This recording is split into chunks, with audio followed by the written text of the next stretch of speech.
have seen a huge wave of political participation going all the way from the ballot box to the streets. So from things like the Occupy movement, Tahrir Square, to what we've seen recently in Kiev.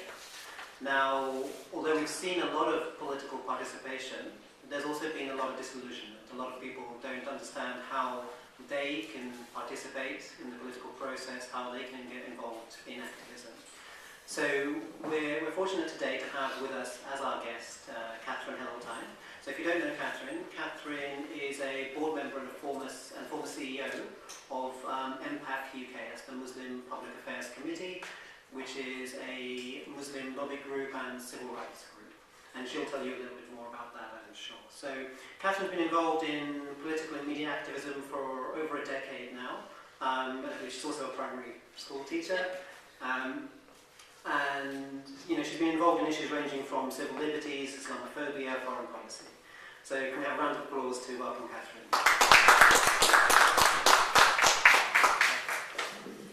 Assalamu alaikum, everyone. Okay, well, the theme of tonight's talk, be the change. And I'm sure, everyone in this room wants change, things in the world that we all look at and that we want to make better.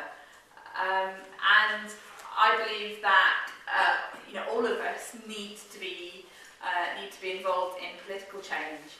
I'm sure this is the kind of audience where a lot of people are involved in trying to make change on different scales in different ways already. So I'm really glad that we've got an opportunity later for a Q&A and a discussion, because I'm sure there's a lot of people who've got valuable contributions as well to make.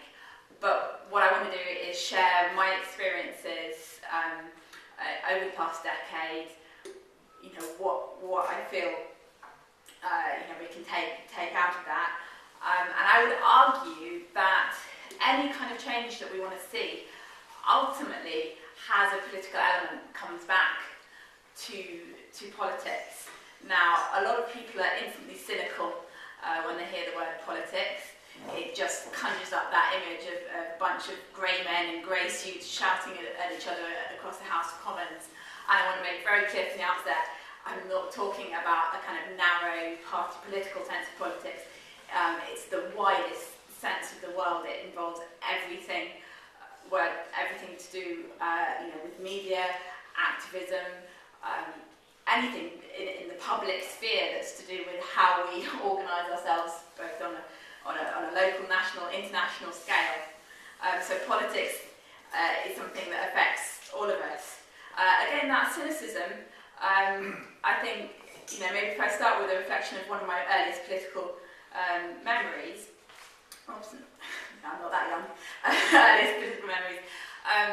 It's obviously back in when Nelson Mandela was released from jail. I was only 11 years old when that happened, so I didn't fully realise the extent of the momentous change that represented until later when I read more about apartheid and the anti-apartheid movement.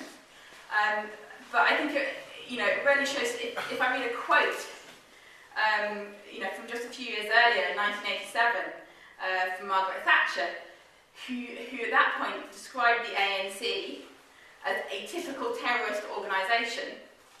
Anyone who thinks it is going to run the government is living in cloud cuckoo land. So this wasn't just some predictable thing that was going to happen. This was, whatever you can say about South Africa and the imperfections of victory, a huge momentous change, which was one of the hard work, the sweat, the dedication, and the sacrifice of ordinary people.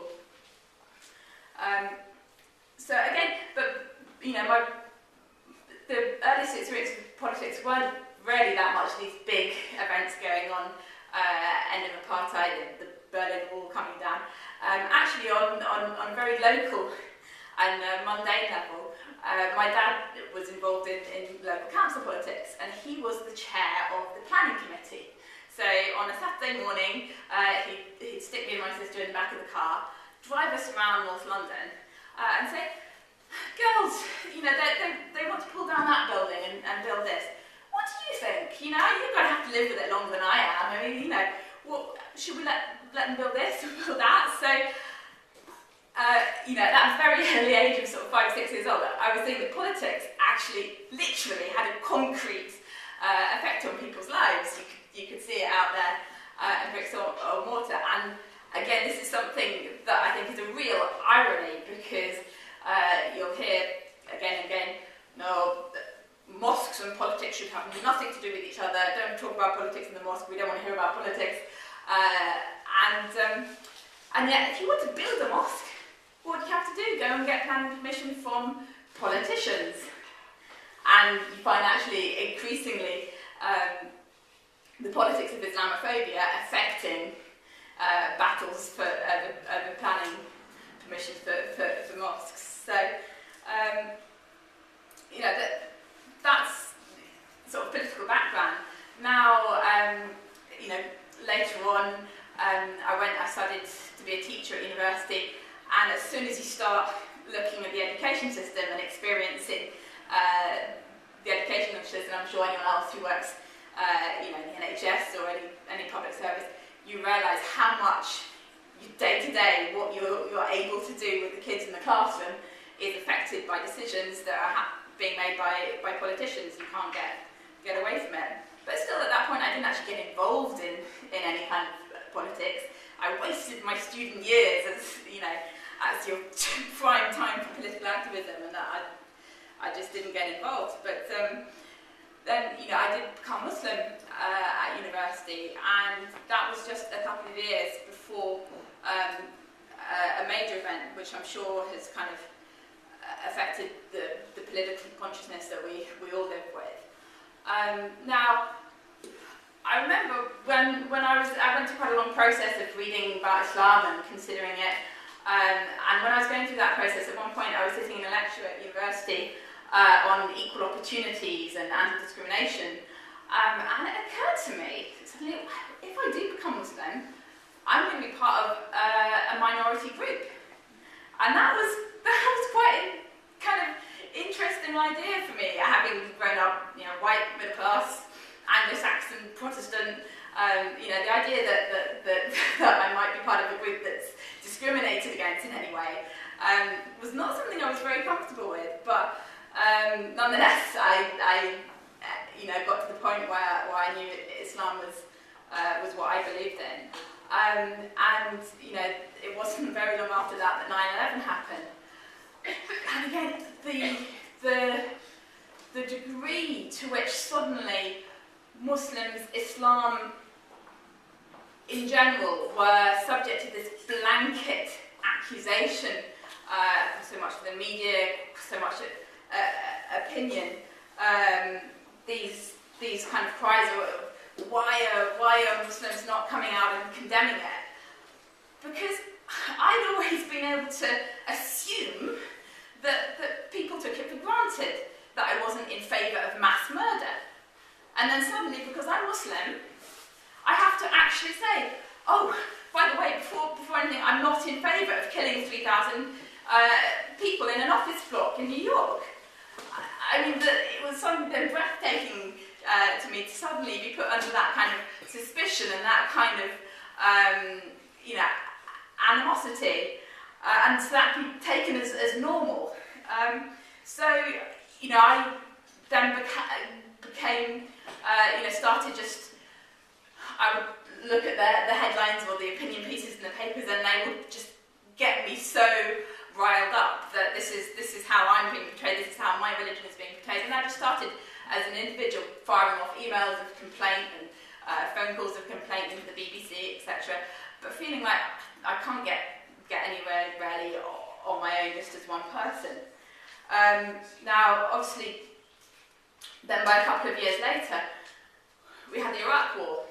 And this was the first time that I really began to take political action. I got involved in the marches in the run-up to the war. It was the first time I ever wrote to my MP. And, you know, I mean, I'm sure some you know, there's others who were there on that day when there was a 2 million man march through London. You know, and there was that feeling of mass political action. and I would I would definitely stand by. A lot of people have said to me over the years when I've been campaigning and trying to mobilise people, I went on the march, it didn't stop the war, politics doesn't work, there's no point. And I would claim that the whole Operation Shock and Awe, we're going to flatten Iraq, the politicians had to slightly kind of scale back the degree of destruction that was being planned because of the mass public outcry, but also that it's very much affected what politicians feel that they can do or they can get away with foreign policy wise afterwards, that there was so much opposition.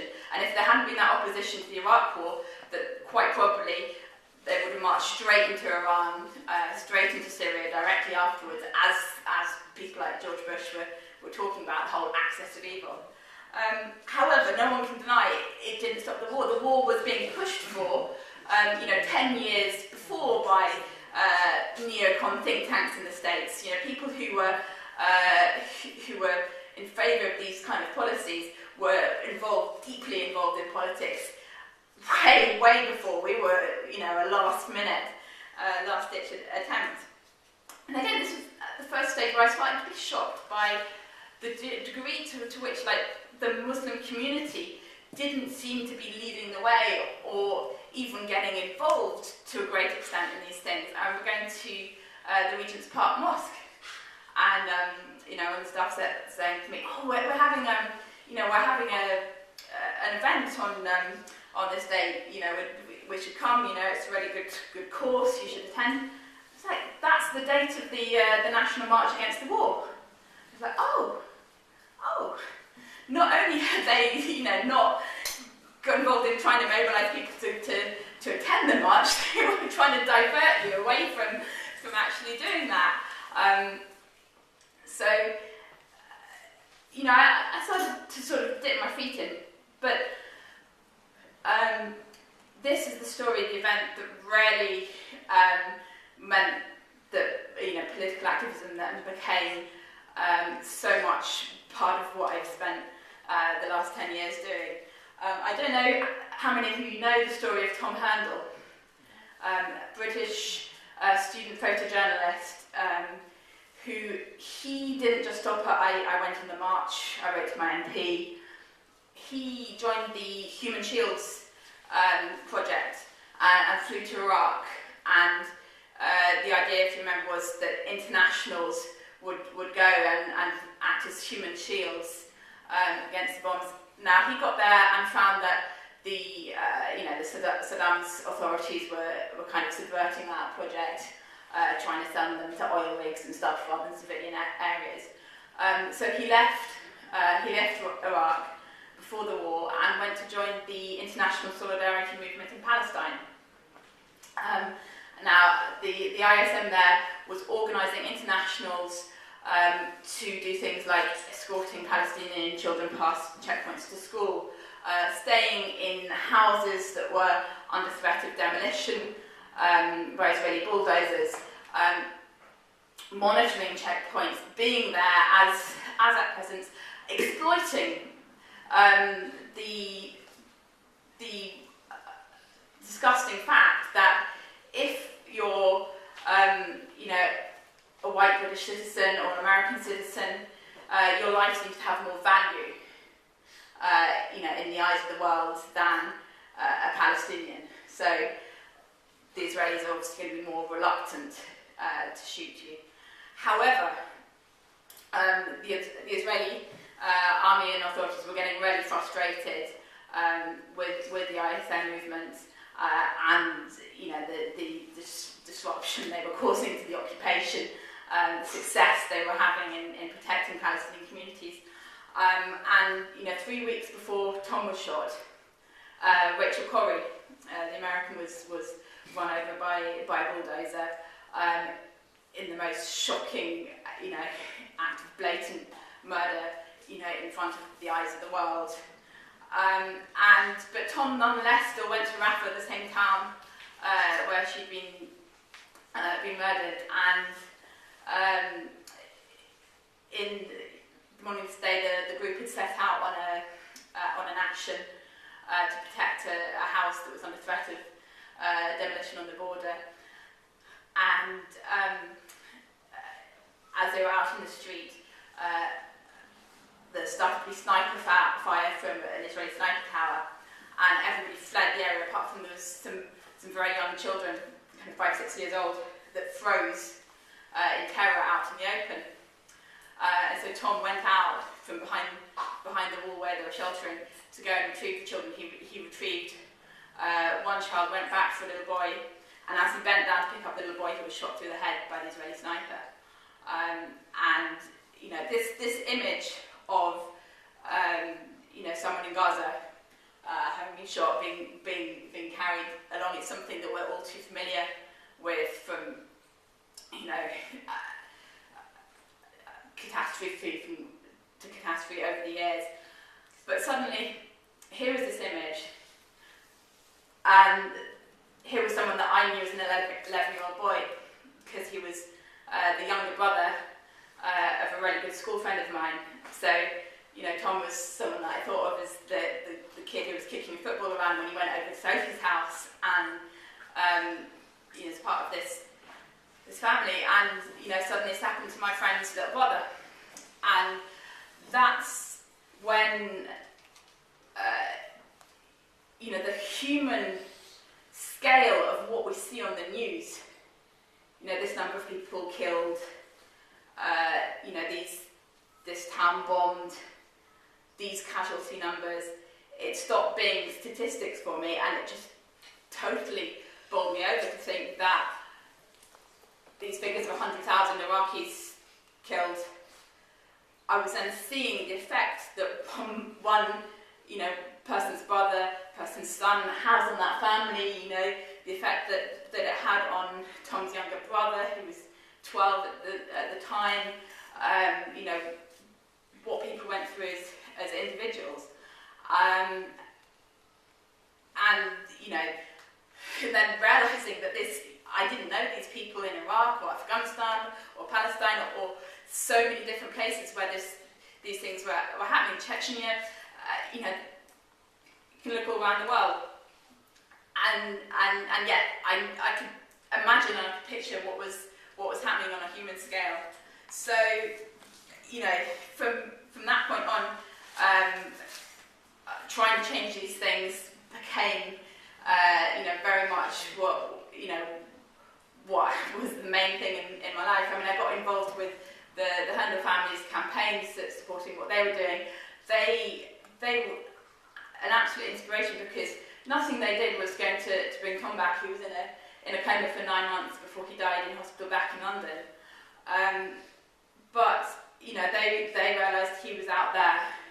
He'd gone out there to try to protect the human rights of the Palestinians, and despite going through their grief and what they were going through with his family, they dedicated themselves to a campaign for justice that was going to highlight the issues that Tom had been fighting for, and start to put some kind of chink in the way that the Israeli army could kill with absolute impunity. They were going to start to bring some kind of accountability, that if you murder someone, there is going to be justice. Their campaign was hugely reliant on getting a huge amount of media coverage, and they worked relentlessly to make sure they raised the Heseltine story in the media, giving all those interviews. The day after Tom died, I went round with my friend Sophie Handel when she was going to give all the interviews to the TV studios, starting at 6 o'clock in the morning, taking a cab out to the White City, the BBC studios, going from interview to interview, calling for legal justice, highlighting what had happened, and it had a huge impact on people's awareness. People then realised that the Israeli army, claims of ethics and humanitarian, we don't target civilians, was being blown to shops by the evidence that they were putting out there.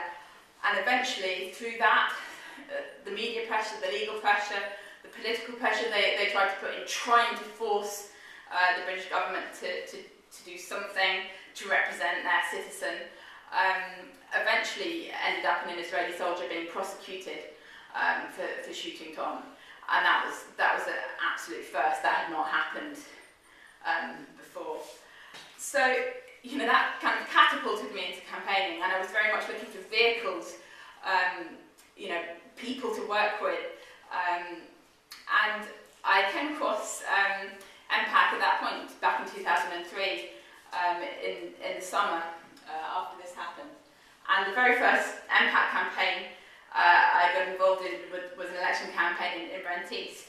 So, when I talked to an MPAC member on the stall, this Islamic fair that I went to, he was telling me about some of the campaigns that they ran, and I said, this is the kind of organisation I thought Muslims needed. I just didn't know anyone had set it up yet.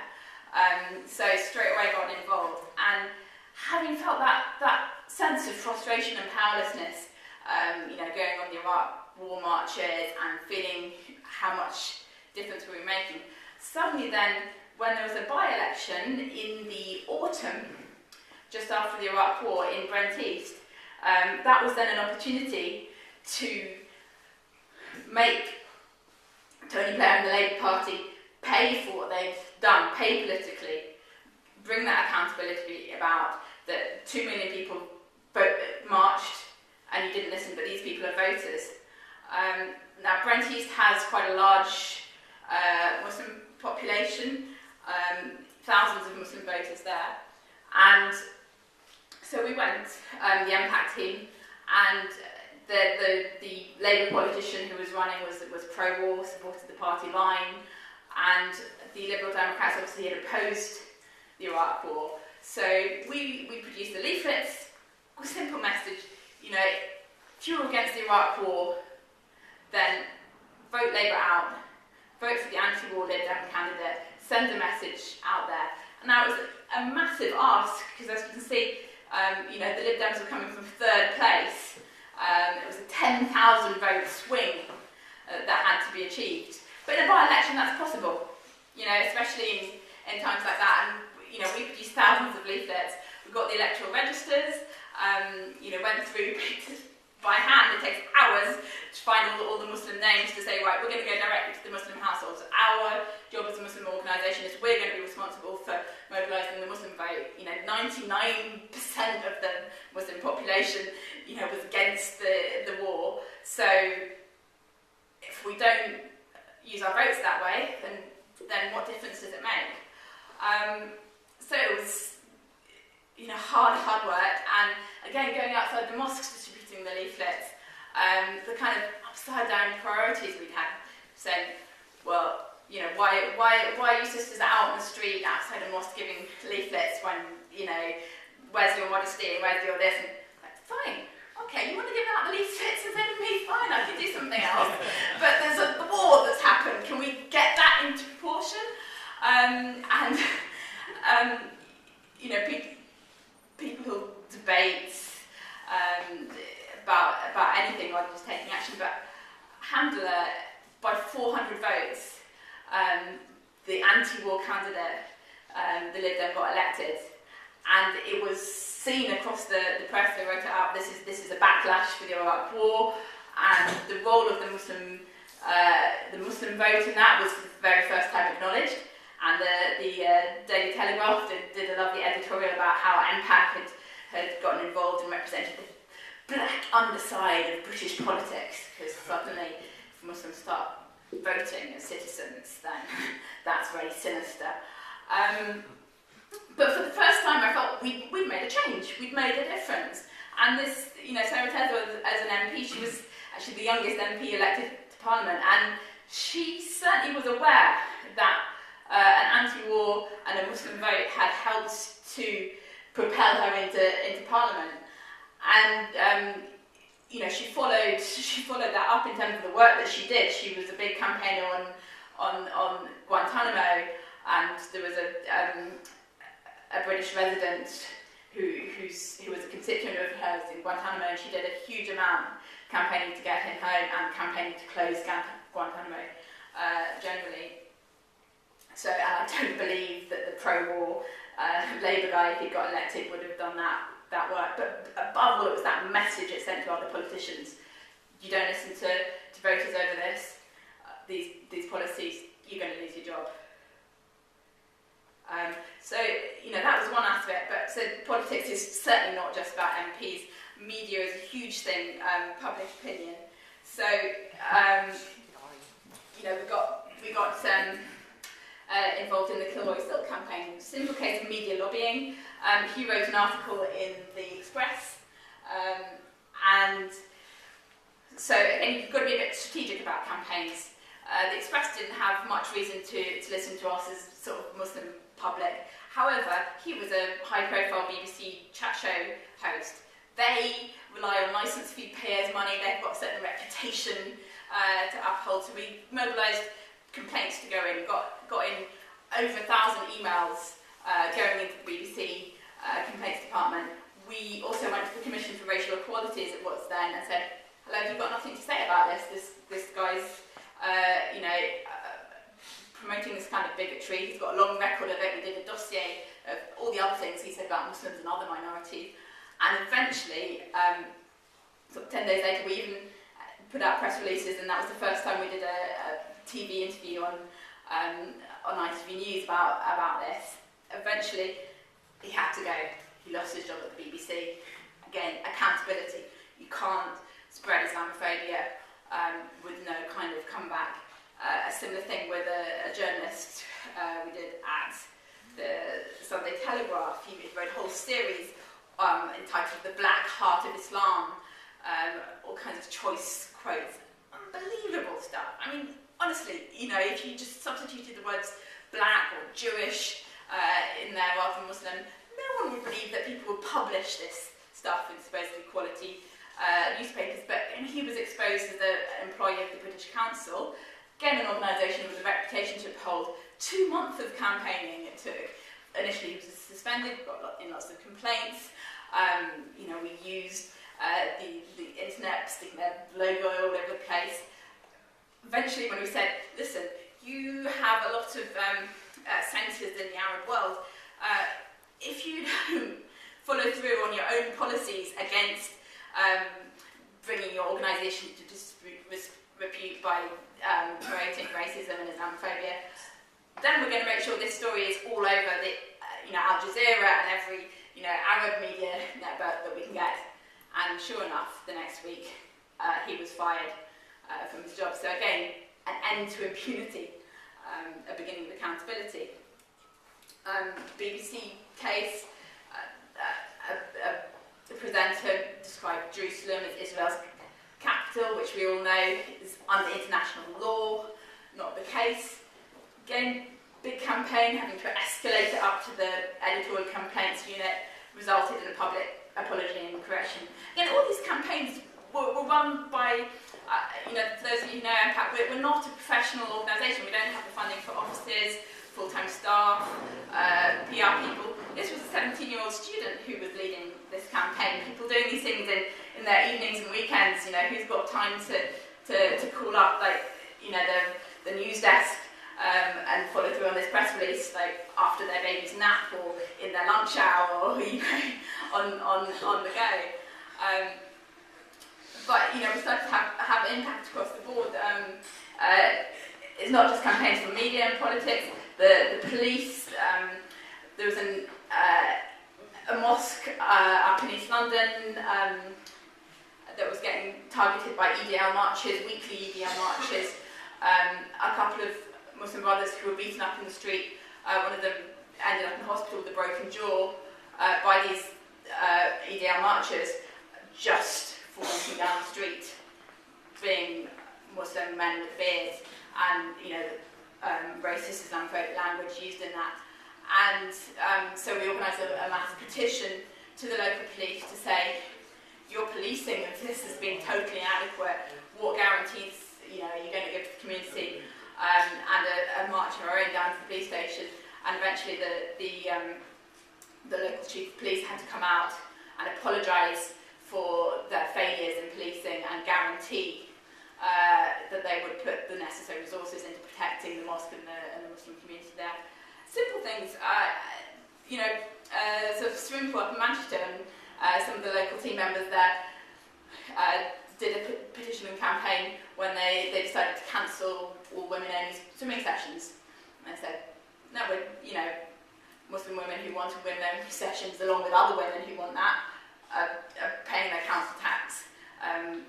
We'd like this, please reinstate it. And eventually, with enough people raising their voices, it got reinstated. The Boycott Israeli Goods campaign, I see the biggest success of the boycott campaigns that we've run.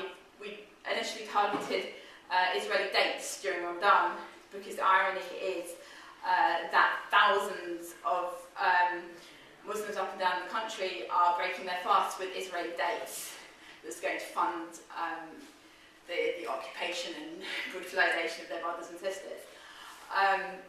Through leaflets, through posters, through information campaigns, targeting Muslim shops that refuse to stop stocking them with kind of public information, name and shame campaigns.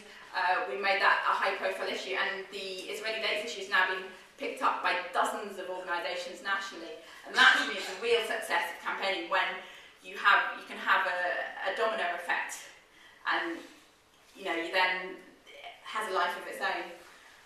Waterstones, again, small local campaign. They were promoting Melanie Phillips' Londonistan book, and those of you who know Melanie Phillips know the kind of Islamophobia that she promotes. I mean, I don't think anyone would tolerate a book called Jew York that was saying that Jews are taking over, and yet this was the message: Muslims are taking over London. This is the threat. Now, we knew that it wasn't realistic that we'd get them to stop stocking it or ban it or anything, because we've got to work around the starting point that we've got, and you're just going to be seen as a lot of nutcases who want to burn books and whatever. But we said, this is a very extreme viewpoint, and there's a lot of Muslim customers are going to be quite offended by this. What are you going to do to balance that one? You're promoting this book, and we gave them a whole list of suggestions of books that would provide a more positive view of Muslims and more balanced information. So you should give these books equal prominence, alongside and balance out, and they agreed to that. So all kinds of local things that can happen. Again, with media, we've not just got to actually go in and complain or thank the media and lobby from the outside. We have to start being a PR savvy community, putting out press releases, providing spokespeople, providing media opportunities. I've shared some of the cynicism that people have that are just, how far can you get with the mainstream media? But when the whole teddy bear hysteria, if you remember, happened with the teacher who was arrested in Sudan, and the images were people brandishing machetes saying "kill her" in Sudan. This whole questioning of this is Muslims, this is Islam, and so we organised, with the sister from Emma magazine, we got together very last minute, organised a demo outside the Sudanese embassy to say release her. And we tried to make this as media friendly as we could, so that we're going to be there with teddy bears and posters, and we'll offer comments, etc. And we ran around to the news desk and said, will you cover this? And I was just bowled over by what a positive response we got, how eager they were for that angle, that then meant instead of Muslims brandishing machetes, we had these pictures of Muslims brandishing teddy bears saying release her. We had the front page of the Sunday Times.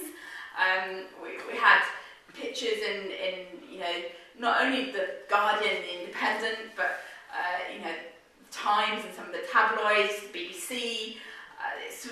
We got so much coverage for what was a very small demo, because getting Muslims to come out last minute for something like that was not an easy job, but showed you can rarely make a difference.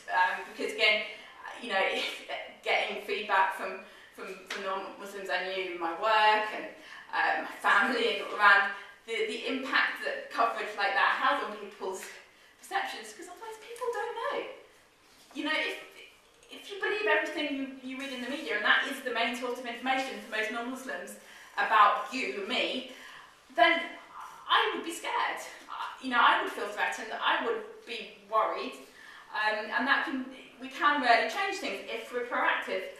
Again, the election campaigns, just like in Renties, at the 2005 election, again, accountability for the Iraq War, again in 2010, MPs who had made Islamophobic remarks in the media, MPs who were part of the leaders of the Friends of Israel lobbies, MPs who voted for the Iraq War, MPs who had voted for 28 days detention without charge, which we all know the people that were going to get locked up were going to be Muslims under those kind of laws. It's our civil rights that were under attack. And 2005 was the first time that we managed to mobilise a Muslim vote to kick out a sitting MP. Lorna Fitzsimon's up in Rochdale, prominent member of Labour Friends of Israel, lost by a few hundred votes.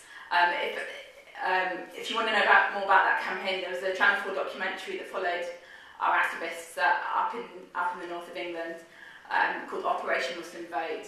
You can catch it on YouTube. Real eye-opener, and showed politics like everyday people on the street talking about these things, leaflets going out. So, and then 2010 there was four different constituencies, marginal constituencies, where there was enough Muslims to swing the vote, and again, 4 cases we removed sitting MPs due to our campaigns, and I can tell you it does have an impact, because 2010 we didn't have to go back to Rochdale to campaign there, because guess what? After Lorna was kicked out for supporting Israel, we found that both the Lib Dem and the Labour candidates who were competing for the seat went out of their way to say what they would do on Palestine, to talk about issues like Islamophobia, to win the Muslim vote on issues, as distinct from what we've seen for generations of them. Politicians can go around and say, have a nice cup of tea with me, have a photo, and we'll help with visas, and we'll ignore you and everything else. So that's the history of campaigning. Just a few. I know I've got limited. How are we doing on time? Cool, excellent. So that's some of the campaigns I've been involved in. Obviously, there's a lot more over the years, and it's all been a huge learning process. I have no training in public affairs or PR or any of these things. The first, we've always tried to put press releases out and offer spokespeople to the media when these kind of stories or hysteria erupts about media. I mean, most recently it was niqab, niqab in the courtroom, the niqab ban law, doctors wearing niqab, gender segregation, all these stories. We've put out press releases and said we can come and talk on them, and then eventually the media start coming to you. When I first had to go in and do a TV studio interview, I'm a nursery teacher. How what kind of throwing myself in the deep end is this? I was debating against this, I can't remember her name now, but this MP who was quite a big part of again, pro-Israel lobby in Parliament, very anti-Muslim. It was about when Korodari was due to visit, and there was a whole controversy about should he be banned or not. And I really felt on the back foot that I wasn't familiar with these things. But it's been a kind of learning process as we go. You kind of realise how you can go into a studio. The niqab law ban. I got to do a BBC debate against Philip Holloway, the Tory MP who's bringing the private members bill. And actually, all of these things are arguments that are so easy for us to to make in a way that the public will buy into. You know, I said to him, you rarely want police time and resources arresting women because of what they're wearing, rather than dealing with violent crime and burglary and real problems. And of course, he didn't have a direct answer to that. I said, you know, do we want men in Parliament and the police telling women what they can and can't wear in a free country? These are simple arguments, but we're not out there making them. When we've run around TV studios, you know, they're not used to proactive calls from Muslim organisations. They're not used to being able to find spokespeople that easily. We're getting better as a community, you know, since we've started, but we are light years behind. And one illustration is, you know, if you want to see how political and media activism should be done in an effective way, just look at the pro-Israel lobby. Just look at the fact that, you know, in the States, any politician who wants to get anywhere has to show up and pay homage at the America-Israel Public Affairs Committee, has to say the right thing because of the effectiveness of what they're doing. It's not a conspiracy theory, it's something that's documented by, if you read a book like The Israel Lobby by Professors Moshe and Walt at Harvard University, the way that political donations are used, the way that different spheres of influence are used. The same thing happens in Britain. Journalist Philip Oborn did a brilliant report and documentary on Channel 4 a few years on Britain's Israel lobby. If you see what are the number one destinations for MPs to visit, Israel comes at the top of that list. Why? Because there are organisations like the Friends of Israel groups, like BICOM, that are paying and arranging trips for MPs to go there, that are pressurising them to take those opportunities, that it's seen as a step up the political ladder. So we don't have to reinvent the wheel. The same strategies that are being used to oppress people and to maintain Israel's position can be used on behalf of justice, can be used on behalf of the Palestinians, can be used on behalf of a global struggle for human rights across our Ummah and across humanity. So, and it's obviously it's not just the Zionists who we've seen using politics. There's so many examples we see around us. I love looking at examples like the Gurkha Justice Campaign, the way Joanna Lumley and a bunch of campaigners had the Minister for Immigration sort of there, simpering in front of Ms Lumley saying, and you will do this and you will do that, and guess what? He ended up having to agree to it all. And they even had the Daily Mail calling for, we must let these immigrants in. It was like, this can get massive change. Another one is the phone hacking scandal in Lieberson and everything that's happened out of there. It wasn't just celebrities going to the courts. The News of the World ended up closing down largely because of a huge public backlash that was one of the main starting points of it when they revealed that Millie Dowler's phone had been hacked, the murdered teenager. There was a campaign started up by people on Mumsnet saying, here's the numbers of the News of the World's main advertisers. Everybody needs to email and call them and ask them to withdraw their advertising. And within a week, they had thousands and thousands of calls going in. The advertisers started to be pulled. Murdoch pulled the plug on this paper. People power, especially now in the age of social media and internet, you don't have to look hard to see it working. It works. So then you've got to see, no one should see themselves on their own in this. There's the people who are making the decisions in politics, in media, in government, in business, whatever positions of power.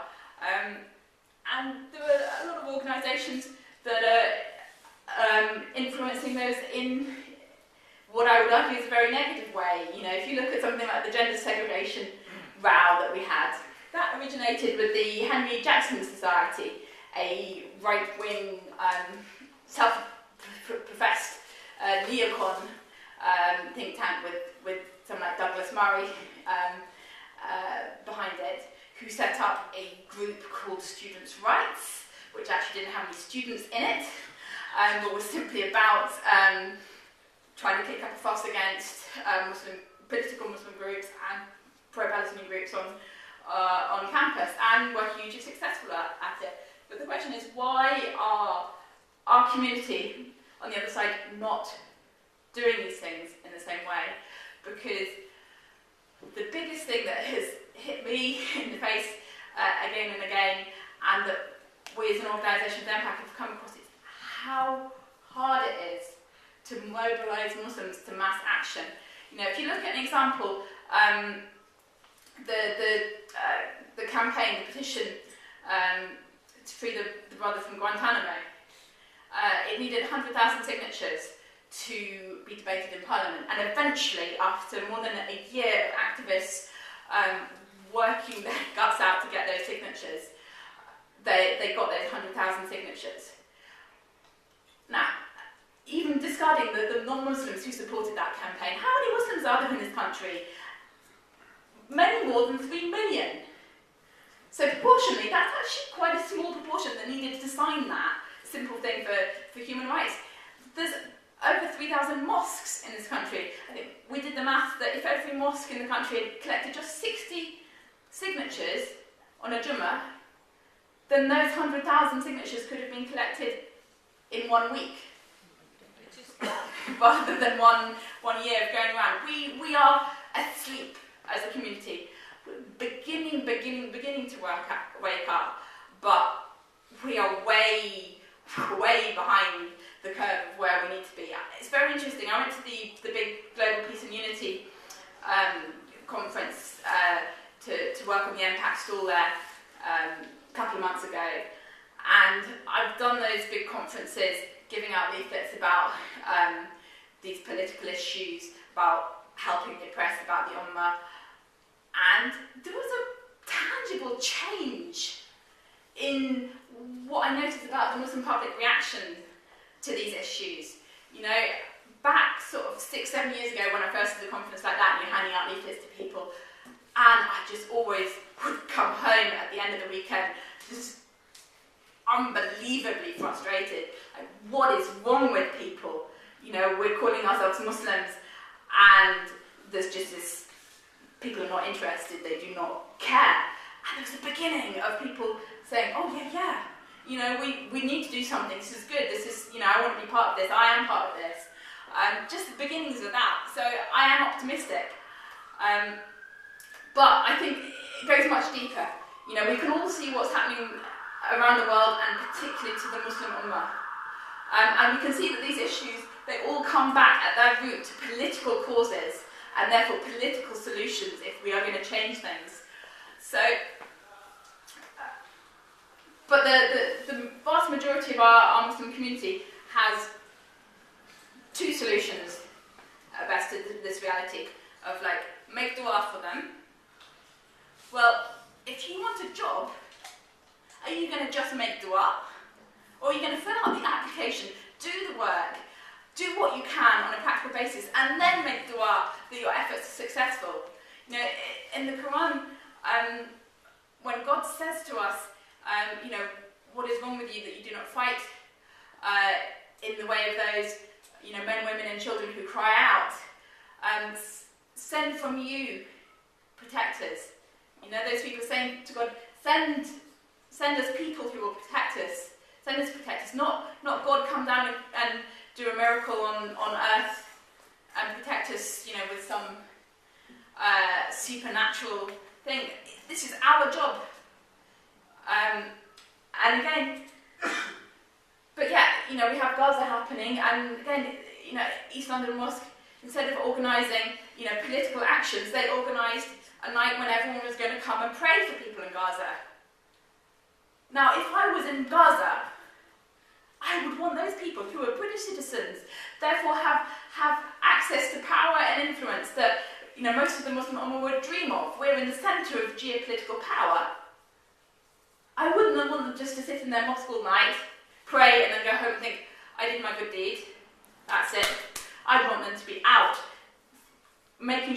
campaigning for their MPs to do something now. I'd want them to be out making the boycott work. I'd want them to be building institutions that would rival the pro-Israel lobby. On the media, making this known to the entire British public, the reality of what was happening. Again, charity appeals. And charity has its place in emergency humanitarian aid. But again, if I was in Palestine, I wouldn't just charity to rebuild another hospital after it's been demolished, to treat those who've already been bombed, already been injured, to support those orphans who've already been made orphans. I would want political action that would prevent those things happening and reoccurring. Again, we have crazy crackpot solutions like Heseltine. They're staying out of politics, and when Gaza happened, they organised a demo outside the Egyptian embassy to say send in the army. Well, guess what? Who's funding the Egyptian army? American aid is funding the same army as funding Israel. You think that's going to work? And let's not just wait for Khilafah before we save anybody's life. So we've got a real lack of solutions going on. Again, we've got, the world has been turned upside down. You saw those pictures of, Muslim women in France being harassed for what they wear, what's happening in Palestine, what's happened, I just saw the Muslim News headline, Central African Republic, Muslims, burned and killed and all kinds of violence happening, the Rohingya Muslims. Anyway, you look in the world, in China, find me a Muslim population that's not suffering some kind of oppression. I would argue we as a people are one of the most oppressed people on earth, and yet this is not the image. We're not the image of Muslims as victims. We are the oppressors, the aggressors, the violent ones. And we don't understand the power of these narratives and the way that we've got to reclaim and fight in a way that that will protect basic human rights. How many people here have heard of Auschwitz? See, everybody, I'm sure, and quite right that we have. It's something that should never ever be forgotten. But how many people have heard of Amaska? See, that was another concentration camp. The pictures on the right are from Amaska, where Bosnian Muslims were murdered, were starved, were treated and exterminated in a genocide after the world had said never again. And yet, they haven't even been commemorated. MPAC started a campaign called Stop Islamophobia Week, which centred around commemorating the anniversary of the Srebrenica massacre, the biggest single massacre of Bosnian Muslims. We're talking less than 20 years ago, we're talking our lifetimes, we're talking less than a 2-hour flight from London. We're talking about Muslims who it wasn't because of the colour of their skin, it wasn't because they spoke a different language, it was simply because they were Muslim.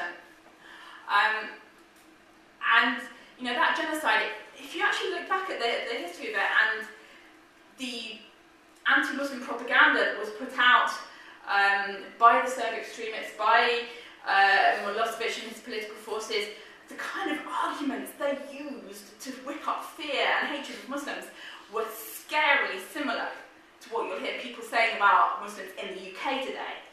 They said that the Muslims are not European, they can never be European, they can never be integrated, they are backward, they are part of a kind of Eastern bloc and conspiracy, they're Ottomans, they're foreigners, they are culturally a threat. They dragged up kind of history in the same way that we see the imagery of the Crusades reoccurring. So, unless we turn this narrative around and point out that we as Muslims are victims here with human rights and reclaim those ourselves, because politics is much more than just the actions and the nitty-gritty of it. We have to have a political movement which can learn from great political movements like the civil rights, black civil rights movement, where First they reclaimed their story, they reclaimed their history, they reclaimed their personhood, as an oppressed people with rights, and stop. If you listen to people like Malcolm X, he was saying, black people in America should stop being on the back foot. They should stop being apologetic. He would talk about, house Negroes, versus field Negroes. This idea of kind of Uncle Tom mindset, or a kind of apologetic mindset. And I think this is something that that we can begin to see with Muslims here. That there's so much pressure to apologise, to distance yourself, to be, I'm Muslim, but I'm a moderate Muslim. No, you've done nothing wrong. You have nothing to apologise for, and in fact, you as a Muslim deserve apologies for what is happening to Muslims in this country and to Muslims around the world. And again, we've got to start appealing in universal terms. This is about justice. This is about human rights. This is not about just saying, Muslim rights, or God gave us his rights, or, yes, we believe that, but this is something that every human being can empathise with. And we don't talk in universal terms. Again, the huge mental block we have in terms of the Muslim mindset, the way that we see our religion, we have stopped seeing justice as being the centre of it. There's so many quotes from the Quran, so many hadith one can quote that shows how central justice, and if you see a wrong, change it. Let him change it with his hand. If you cannot, then you stand. If you cannot, then with his heart. And this is the weakest of faith. No one can argue that we're seeing wrongs and that we have the ability to change them in practical ways with our hands. Again, priorities within religion. This is something, when we start talking about that, it's an impact. This is often misunderstood. People get offended, people get upset. Are you belittling the Sunnah? Are you belittling prayer? No, we're saying that Islam is a complete and balanced way of life. And there's a quote from Sheikh Kardari I'd like to give you to illustrate this, is that he said that among the Muslims today there is a great violation of the Islamic order of priorities, and that this takes place amongst those who are known to be practicing Muslims. This terrible disorder has afflicted our ummah so that the unimportant is now preferred over the important, and the small is magnified and the significant is belittled. Because Islam gives us an order of priority, and the protection of human life is right up there, where the blood of a Muslim is said to be more precious, more sacred than the Kaaba itself. And Kardari actually said in his book, he was asked, if people had to choose between, spending money on going on Hajj or going on Umrah, and spending it on protecting human life, then nobody should be going even on Hajj. He said he felt that current circumstances it should be possible to do both. But he was saying, why are people spending money going on Umrah that they could spend on saving human lives, and yet we think we're pleasing God in that, because God has not given us those priorities. He's not said do extra rituals, extra prayer, extra fasts, and Islamic dress. Let's imitate the way that the Prophet dressed, the way he cut his nails, which foot he walked into the bathroom with, and forget that this was a man who spent his life fighting for justice, fighting for the oppressed, working in practical ways. So, we've got to understand the mental, the mindset that we've got to change in our community.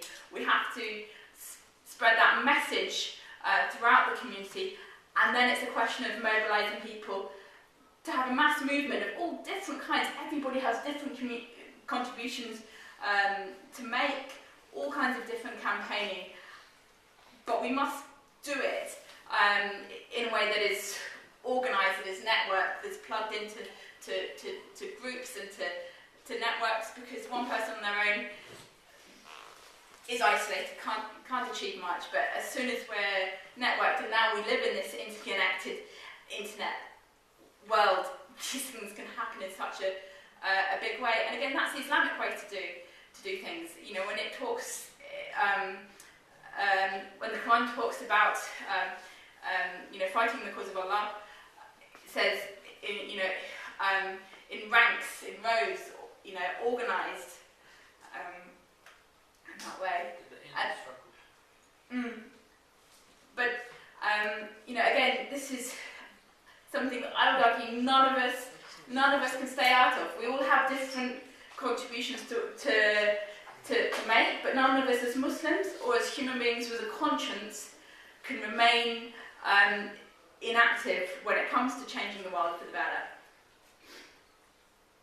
And you know, again, this is the reality that's happening today. This is what means that I can't, much as I would like sometimes, to not have anything to do with campaigning, political action, and just lead a quiet life. I mean, it can be an amazing thing to be part of. It can, you know, I've met some amazing people.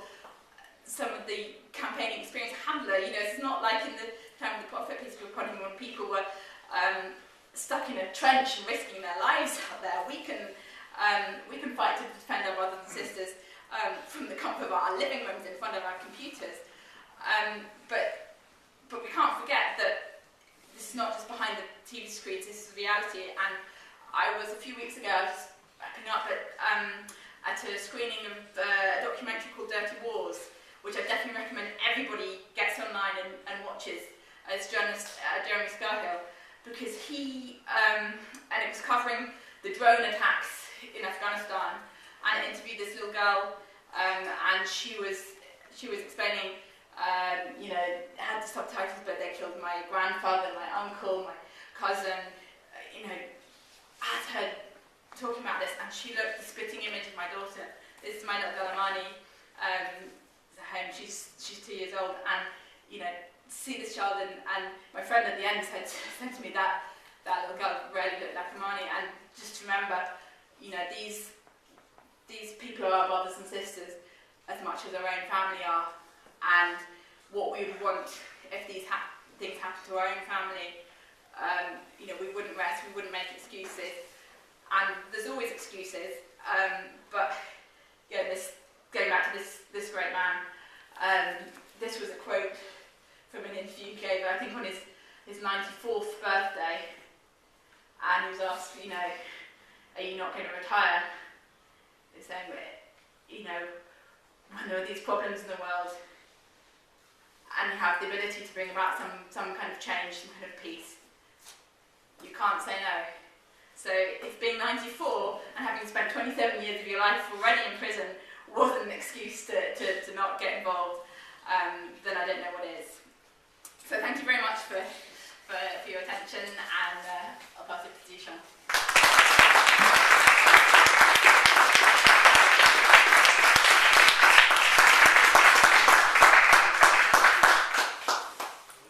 Okay, yes, thank you very much for that, Catherine. So now we'll open up the floor to questions. If you could raise your hand if you have a question.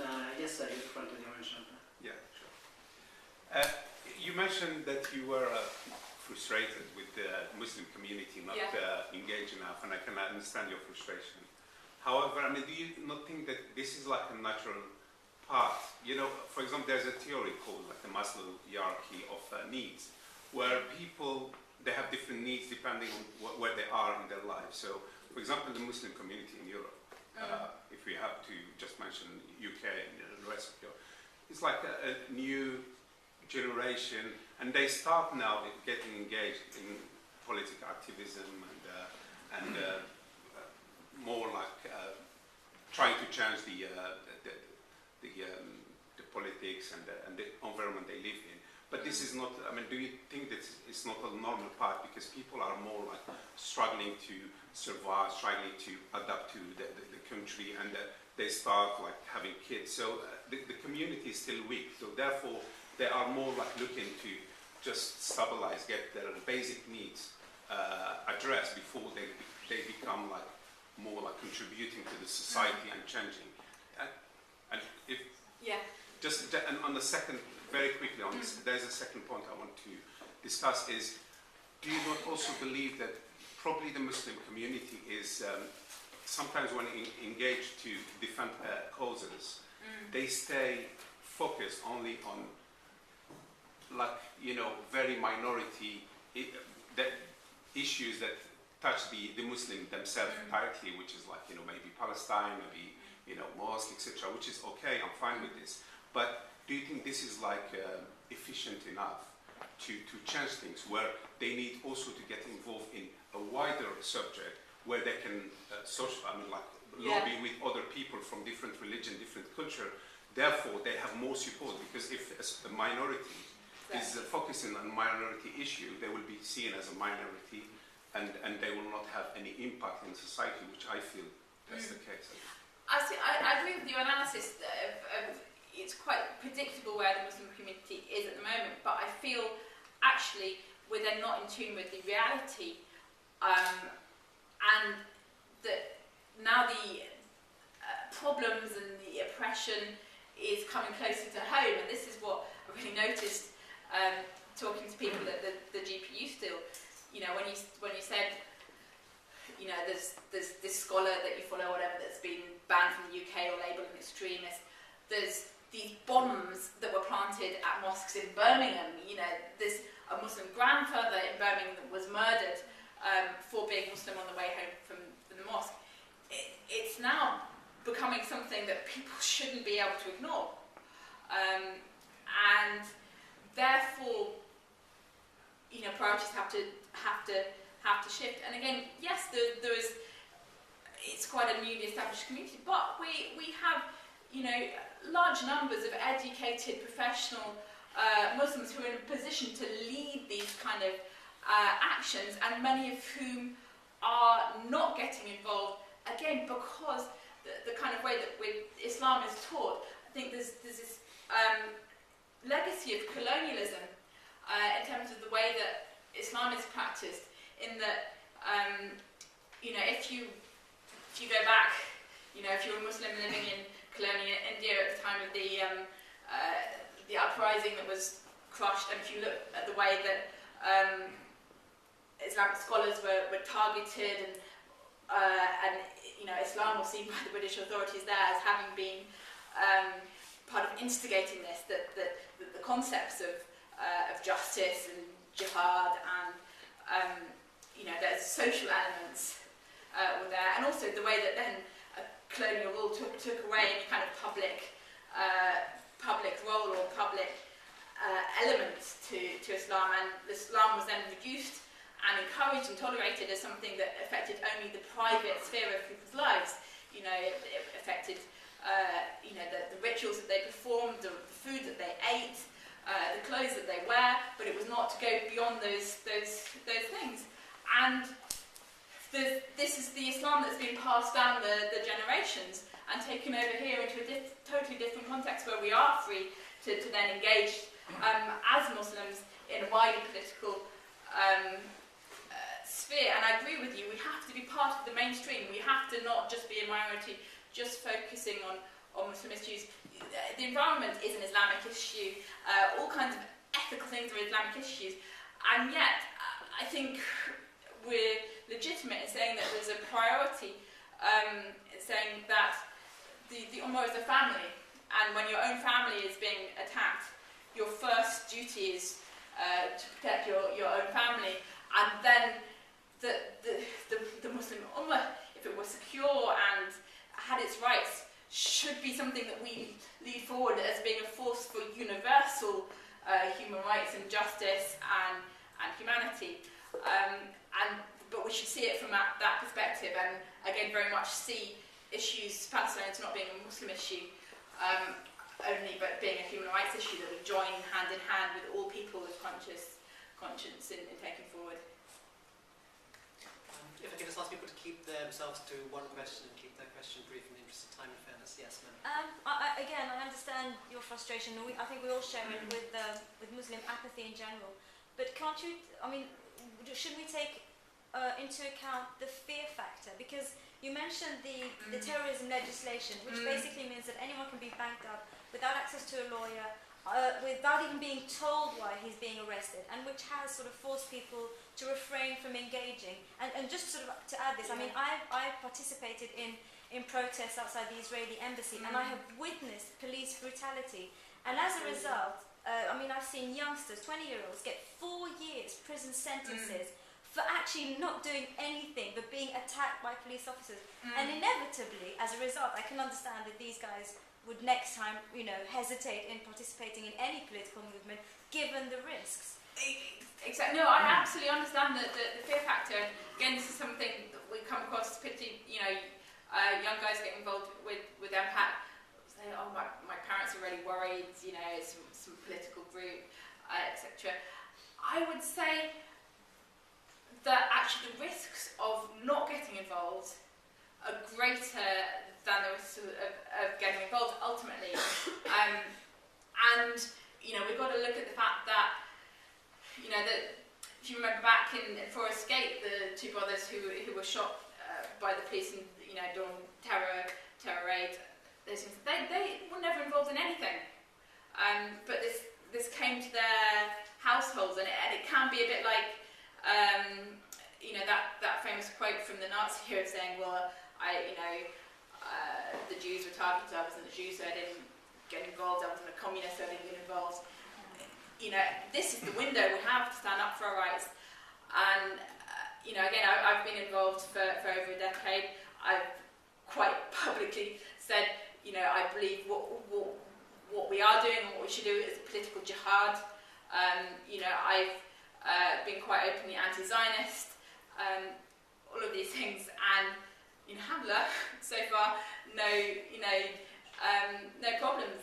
You know, yeah, you know, I probably feel more secure because I feel like my family would be able to kick out quite a big fuss, you know, if they did that. But we have to stick together and put our heads above the parapet. And, you know, if we're within the law and we are networked in enough, you know, then we have some protection. And ultimately, if we don't do it now, then things are getting seriously scary. Did anyone see the UKIP charter about this UKIP guy saying, you know, all Muslims should have to sign these commitments to say, I'm not, you know, I don't, you know, I believe that the Quran should be reinterpreted, I don't support terrorism, these kind of things.